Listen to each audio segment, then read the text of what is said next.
እግዚአብሔር አራተኛውን ቃል ኪዳኑን ያደረገው ከአብርሃም ጋር ሲሆን ይኸው ቃል ኪዳን በዘላለማዊነት የቀጠለበት ምልክት ግርዛት ነው። ግለሰቦችና ወይም ህዝቦች ከዚህ ቃል ኪዳን የተነሳ የሚያገኙት በረከት የሚታወቅበት መገለጫው በኢትዮጵያውያን ዘንድ የመታሰቢያነቱ ቅርስ በአክሱም ሐውልት ሳይቀር ተጠብቆ ከኖረው ከስጋዊው ግርዛት ይልቅ መንፈሳዊው ገጽታው የበለጠ ከፍተኛ ግምት ያለው መሆኑ በሃይማኖት ተረጋግጧል።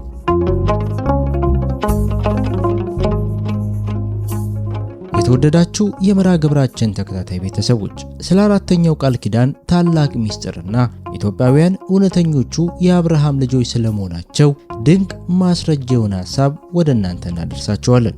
በቅድሚያ ግን ይህ መርሃ ግብር የምትከታተሉ በሙሉ ዝግጅታችን ለሌሎች ኢትዮጵያውያን እንዲደርስ ላይክና ሼር ማድረጋችሁን አትዘንጉ።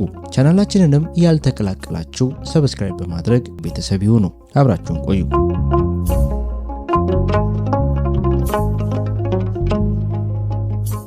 አንድ ግለሰብ በእግዚአብሔር ላይ ያለው እምነት እውነተኛ መሆኑ ተረጋግጦ የሚታወቀው እጅግ በርካታ በሆኑ መራራ መንገዶች እስከ ሞት ድረስ ተፈትኖና በትዕግስቱ እስከ መጨረሻው ጸንቶ ይህንኑም በበጎ ምግባር እውን አድርጎት ሲገኝ ብቻ ነው። ይህን የመሰለው ሃይማኖትና ምግባር ያ ግለሰብ ወይም ያ ሕዝብ ለፍጹም መንፈሳዊ ማዕረግ ያበቃዋል።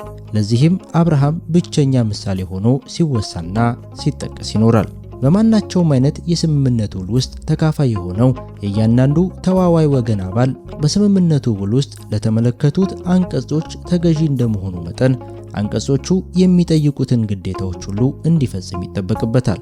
ይህን የመሰለውን ዓለም አቀፍ ስነ ምግባር በመከተል በተለይም ለዚህ የተቀደሰ ቃል ኪዳን ጥልቅ የሆነ ሃይማኖታዊ አክብሮትን በመስጠት ኢትዮጵያውያንና በዚህ ረገድ እነርሱን የሚመስሏቸው እውነተኞቹ ክርስቲያኖች ጭምር በአብርሃምና በራሱ በኢየሱስ ክርስቶስ ላይ ደርሰው የታዩትን እነዚያን የመሰሉትን ፈተናዎች እስከ መጨረሻው በመጽናት መቋቋምና መከራዎቹን በፍጹም ትዕግስት መቀበል ይኖርባቸዋል።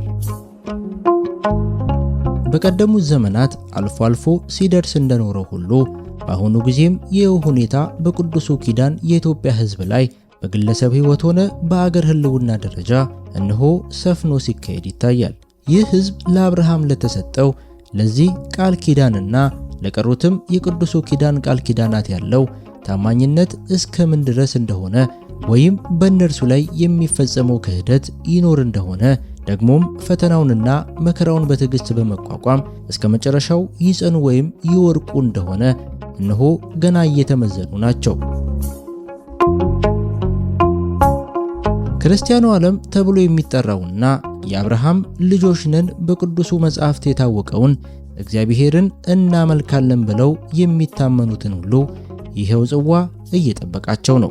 በአንድ እግዚአብሔር የሚያምን ማንኛውም ግለሰብ በተለይም ኢትዮጵያዊ ለራሱም ሆነ ለሌላው ሰው እንዲሁም ለፈጣሪው እኔ የአብርሃም ልጅ ነኝ ብሎ በሚያስብበት በሚናገርበትና በሚመሰክርበት ጊዜ በብርቱ መጠንቀቅ አለበት። ምክንያቱም ነኝ ላለው ለዚያ ማንነቱ ራሱን በሃይማኖት ብቻ ሳይሆን በምግባር ጭምር ካላበቃ በቀር ነኝ ማለቱ ብቻ ያንን ሰው ለዚያ ነኝ ላለው ማንነቱ ሊያበቃው ስለማይችል ነው።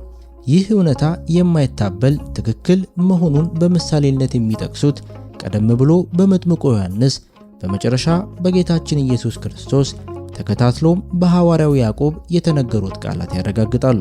መጥምቁ ዮሐንስ ከፈሪሳውያንና ከሰዱቃውያን ብዙዎች ወደ መጥምቁ ሲመጡ ባየ ጊዜ እንዲህ አላቸው፣ እናንተ የእፉኝት ልጆች ከሚመጣው ቁጣ እንድትሸሹ ማን አመለከታችሁ? እንግዲህ ለንስሐ የሚገባ ፍሬ አድርጉ። በልባችሁም አብርሃም አባት አለን እንደምትሉ አይምሰላችሁ እላችኋለሁና እግዚአብሔር ከነዚህ ድንጋዮች ለአብርሃም ልጆችን ሊያስነሳለት ይችላል። አሁንስ ምሳር በዛፎች ስር ተቀምጧል። እንግዲህ መልካም ፍሬ የሚያደርግ ዛፍ ሁሉ ይቆረጣል፣ ወደ እሳትም ይጣላል። ጌታችን ኢየሱስ ክርስቶስ ያመኑትን አይሁድ እናንተ በቃሌ ብትኖሩ በእውነት ደቀ መዛሙርቴ ናችሁ፣ እውነትንም ታውቃላችሁ፣ እውነትም አርነት ወይንም ነፃ ታወጣችኋለች አላቸው። እነርሱም መልሰው የአብርሃም ዘር ነን፣ ለአንድም እንኳ ከቶ ባሮች አልሆንም፣ አንተ አርነት ትወጣላችሁ እንዴት ትላለህ አሉት። ጌታችን ኢየሱስም እውነት እውነት እላችኋለሁ ኃጢአት የሚያደርግ ሁሉ የኃጢአት ባሪያ ነው፣ ባሪያም ለዘላለም በቤት አይኖርም፣ ልጁ ለዘላለም ይኖራል። እንግዲህ ልጁ አርነት ቢያወጣችሁ በእውነት አርነት ትወጣላችሁ። የአብርሃም ዘር መሆናችሁን አውቃለሁ። ነገር ግን ቃሌ በእናንተ አይኖርምና ልትገሉኝ ትፈልጋላችሁ። እኔ በአባቴ ዘንድ ያየሁትን እናገራለሁ፣ እናንተም ደግሞ በአባታችሁ ዘንድ ያያችሁትን ታደርጋላችሁ ሲል መለሰላቸው። እነርሱም መልሰው አባታችንስ አብርሃም ነው አሉት። ጌታችን ኢየሱስም የአብርሃም ልጆች ብትሆኑ የአብርሃምን ሥራ ባደረጋችሁ ነበር። ነገር ግን አሁን ከእግዚአብሔር የሰማሁትን እውነት የነገርኳችሁን ሰው ልትገሉኝ ትፈልጋላችሁ። አብርሃም እንዲህ አላደረገም፣ እናንተ የአባታችሁን ሥራ ታደርጋላችሁ አላቸው። እነርሱም እኛስ ከዝሙት አልተወለድንም፣ አንድ አባት አለን፣ እርሱም እግዚአብሔር ነው አሉት። ጌታችን ኢየሱስም እግዚአብሔርስ አባታችሁ ከሆነ በወደዳችሁኝ ነበር፣ እኔ ከእግዚአብሔር ወጥቼ መጥቻለሁና እርሱ ላከኝ እንጂ ከራሴ አልመጣሁም። ንግግሬን የማታስተውሉት ስለምንድን ነው? ቃሌን ልትሰሙ ስለማትችሉ ነው። እናንተ ከአባታችሁ ከዲያብሎስ ናችሁ፣ የአባታችሁን ምኞት ልታደርጉ ትወዳላችሁ። እርሱ ከመጀመሪያው ነፍሰ ገዳይ ነበር፣ እውነትም በእርሱ ስለሌለች በእውነት አልቆመም። ሐሰትን ሲናገር ከራሱ ይናገራል፣ ሐሰተኛ የሐሰትም አባት ነውና። እኔ ግን እውነትን የምናገር ስለሆንኩ አታምኑኝም። ከእግዚአብሔር የሆነ የእግዚአብሔርን ቃል ይሰማል። እናንተ ከእግዚአብሔር አይደላችሁምና ስለዚህ አትሰሙም።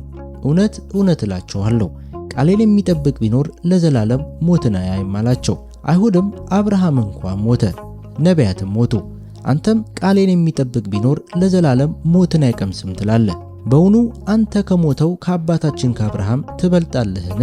ነቢያትም ሞቱ፣ ራስህን ማንን ታደርጋለህ አሉት። ጌታችን ኢየሱስም አባታችሁ አብርሃም ቀኔን ያይ ዘንድ ሐሴት አደረገ፣ አየም፣ ደስም አለው አላቸው። አይሁድም ገና 50 ዓመት ያልሆነ አብርሃምን አይተሃልን አሉት። ጌታችን ኢየሱስም እውነት እውነት እላችኋለሁ አብርሃም ሳይወለድ እኔ ያለው አላቸው። ሐዋርያው ያዕቆብም አንተ ከንቱ ሰው ሃይማኖት እምነት ከምግባር ወይንም ከሥራ ተለይቶ የሞተ መሆኑን ልታውቅ ትወዳለህን? አባታችን አብርሃም ልጁን ይስሐቅን በመሠዊያው ላይ ባቀረበው ጊዜ ሃይማኖቱ በምግባር የጸደቀ አልነበረምን? ሃይማኖትን ከምግባር ጋር አብሮ ያደረገ እንደነበር ሃይማኖቱም በምግባር እንደተፈጸመ ትመለከታለህን? ከነፍስ የተለየ ሥጋ የሞተ እንደሆነ እንዲህ ደግሞ ከምግባር የተለየ ሃይማኖት የሞተ ነው ብሎ ጽፏል።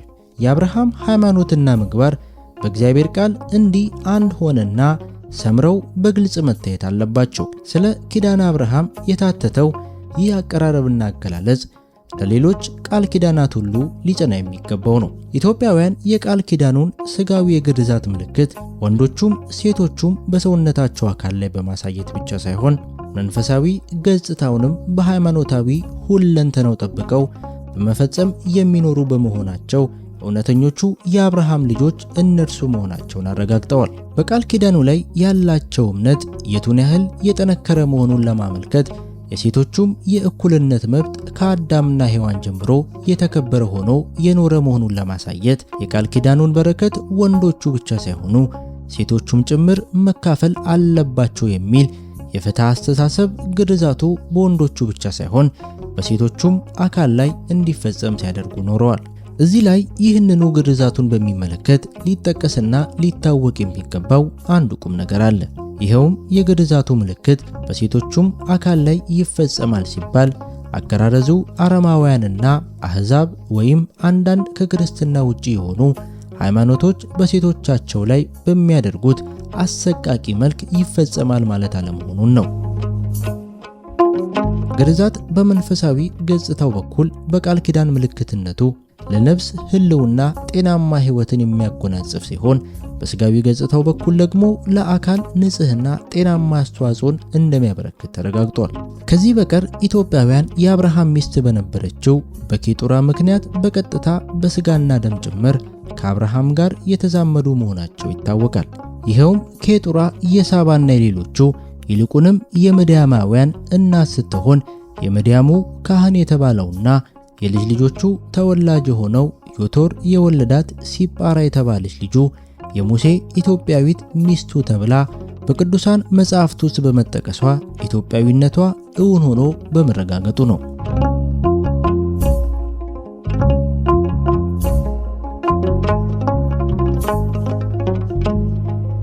ውድ የቻናላችን ቤተሰቦች ለዛሬ የያዝንላችሁን መርሃ ግብር እዚህ ላይ ያበቃን።